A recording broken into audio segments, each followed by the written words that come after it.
వరికుంటపాడు మండలం పెద్దిరెడ్డిపల్లిలో శ్రీ అంకమ్మ తల్లి ఆలయ విగ్రహ ప్రతిష్ఠ కార్యక్రమంలో పాల్గొన్న రాష్ట్ర దేవాదాయ శాఖ మంత్రి ఆనం రామనారాయణ రెడ్డి, నెల్లూరు పార్లమెంటు సభ్యులు వేమిరెడ్డి ప్రభాకర్ రెడ్డి, ఎమ్మెల్సీలు బేదా రవిచంద్ర, కంచర్ల శ్రీకాంత్, ఉదయగిరి ఎమ్మెల్యే కాకర్ల సురేష్, ప్రజాప్రతినిధులకు ఆలయ మర్యాదలతోటి ఘన స్వాగతం పలికిన వేద పండితులు, స్థానిక ప్రజాప్రతినిధులు. మంత్రి ఆనం కామెంట్స్.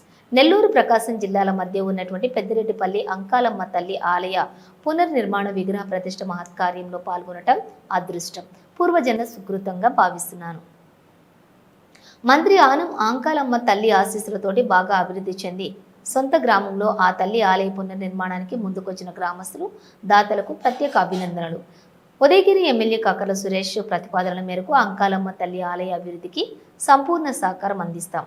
దేవాదాయ శాఖ మంత్రి ఆనం రామనారాయణ రెడ్డి రాష్ట్రంలో ఎటువంటి అరిష్టాలు లేకుండా ఎన్డీఏ కూటమి ప్రభుత్వం ఆధ్వర్యంలో ప్రజలందరూ సకల సంతోషాలతోటి ఆయుర ఆరోగ్యాలతోటి ఉండాలని, ఆ తల్లిని చల్లని దీవెనలు అందరిపై మెండుగా ఉండాలని ఆ అమ్మను వేడుకున్నానని మంత్రి ఆనం అన్నారు.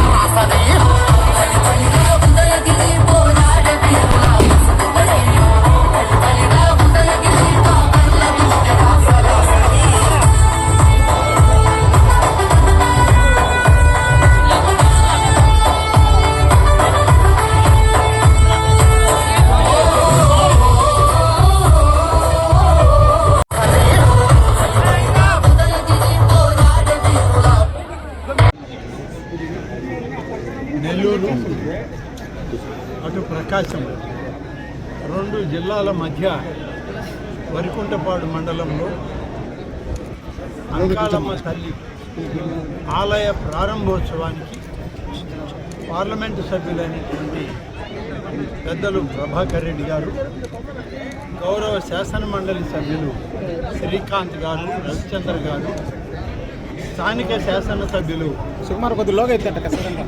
శ్రీ కాకర్ల సురేష్ గారు అందరితోటి కలిసి మేమందరం ఇక్కడికి రావడం జరిగింది. ఇది ఒక మహత్తరమైనటువంటి దినం. ఈ గ్రామంలో అనేక మంది బయట ప్రాంతాలకు వెళ్ళి వ్యాపారాలు చేసుకుంటూ అక్కడ సంపాదించినటువంటి దానిలో కొంత భాగం తమ స్వగ్రామంలో తమకు నీడనిచ్చి భవిష్యత్తునిచ్చినటువంటి అంకాలమ్మ తల్లి యొక్క ఆలయాన్ని పూర్వ వైభవానికి తీసుకురావాలని వారందరూ కలిసి సంకల్పించినటువంటి ఈ యొక్క సందర్భాన్ని మరి ఎవరూ కూడా మర్చిపోలేము.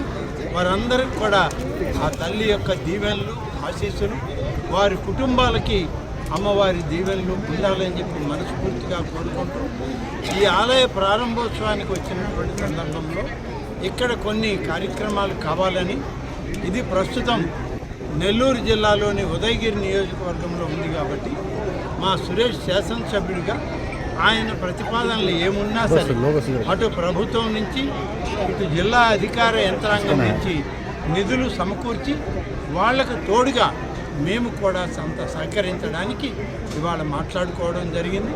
సురేష్ గారు వారు ఇచ్చేటువంటి మహదర్ ఏదైతే ఉందో, ఏవి కావాలని కోరుతారో, ఈ ఆలయ నిర్మాణ దాతలు కూడా ఏమి కావాలని కోరుతారో దానికి తగ్గట్టుగా మేము అన్ని ఏర్పాట్లు చేస్తామని చెప్పి రాబోయేటువంటి కొద్ది కాలంలోనే ఈ యొక్క మంజూరులు ప్రభుత్వం నుంచి జిల్లా అధికారుల దగ్గర నుంచి ఇప్పించడం జరుగుతుందని చెప్పి ఈ సందర్భంగా తెలియజేస్తూ అంకాలమ్మ తల్లి యొక్క ఆశీస్సులు ఇవాళ ఎన్డీఏ కూటమి నాయకుడైనటువంటి ఈ రాష్ట్ర ముఖ్యమంత్రి, తెలుగుదేశం పార్టీ జాతీయ అధ్యక్షుడు శ్రీ నారా చంద్రబాబు నాయుడు గారికి సంపూర్ణంగా ఆ తల్లి యొక్క దీవెనలు ఉండాలని, ఈ రాష్ట్రం సకల సంపదలతోటి ముందుకు సాగి సకల అరిష్టాలను హరించి ఎటువంటి ఒడిదుడుకులు లేకుండా సంక్షేమ అభివృద్ధి ఫలాలని ఈ రాష్ట్ర ప్రజానీకానికి అందించే విధంగా ఆ తల్లి మమ్మల్ని అందరినీ ఆశీర్వదించి ముందుకు నడపాలని కోరుకుంటూ సెలవు తీసుకుంటాం.